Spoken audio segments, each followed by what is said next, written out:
आज आसतु आम वीडियो माध्यम देखा आपण मैंने केमती बेसिन सहित स्टील टैप को जोटा कि पानी टैप को सहज उपाय सफा करें से विषय आम वीडियो माध्यम देखा आपण मैंने पूर्वर टिके देखी नियंतु जोटा कि आमर स्टील पानी टैप टी अवस्था कौन है जोटा कि पानी दाग लगिकी पूरा खराब हो जाइए।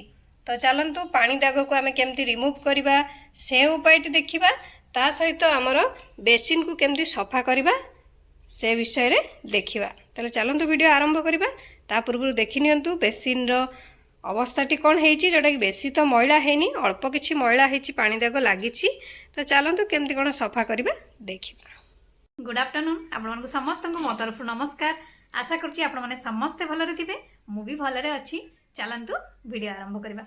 किंतु वीडियो आरंभ करबा पूर्वरु मानक भितर केही जदि आज मो चैनल रे नुआ थांती ताहले प्लीज प्रथम चैनल टी को सब्सक्राइब कर दियंतु। पाखरे थिबा बेल आइकन को क्लिक करंतु जहा फल मो नुआ नुआ वीडियो रो नोटिफिकेशन आपण मानक पाखरे खूब शीघ्र पहुंची जिवो आ आपण माने मते टिके सपोर्ट करि परिबा आगु को जीवा पई।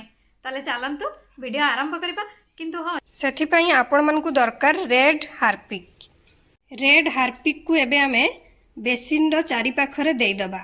किंतु हमें पानी टैप टी अलगा मेथड रे सफा करबा। आमे केवल बेसिन को सफा करबा हमर ए रेड हार्पिक रे। ताहले एबे किछि समय आमे एकु पकेई एकु 10 रु 15 मिनिट एमती छाड़ी दबा। 10 रु 15 मिनिट हवा भितरे चलंतु आमे से पानी टैप टी को हमर जोटा कि स्टील पानी टैप टा को सफा करनबा। सेथि पई हमकु दरकार किछि पीतांबरी रे एबे आमे किछि पानी दबा।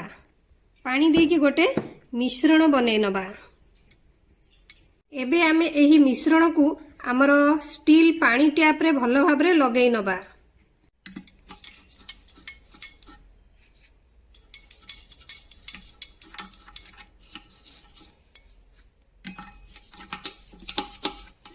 भलो भाबरे मिश्रण टी को लगै नै सारी आपण माने किछि समय एको भी छाड़ी देबे। एबे हमरो पकेइबा 10 रु 15 मिनिट हो गलानी पाखापाखि जोटा कि आम पानी टैप रे भी लगेचे ता सहित आमर बेसिन रे लगेचु।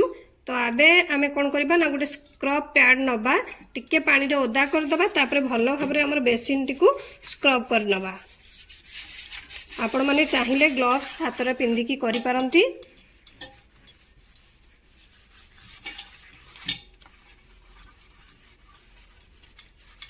एबे हमरो बेसिन को घसीबार किछि समय हो गलानी। आमे एबे कोन करबा ना हमर जो पानी टैप रे लगैथिलु सेथिरे भी आमे एबे भलो भाबरे घसी नबा।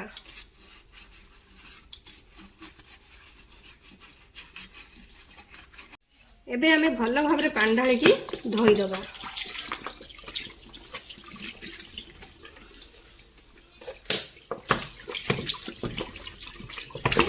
देखंतु एबे हमर बेसिन ता सहित पानी टैप टी केड़े सुंदर नुआ परे चमकी उठुची। आशा करछि वीडियो टी आपण मन को भल लागिथिबो। रहुची पुणे देखाबो नेक्स्ट वीडियो रे। किंतु आपण माने please like comment share subscribe करिया पे भूलिबेनी। मते ताले विदाई दियंतु। नमस्कार।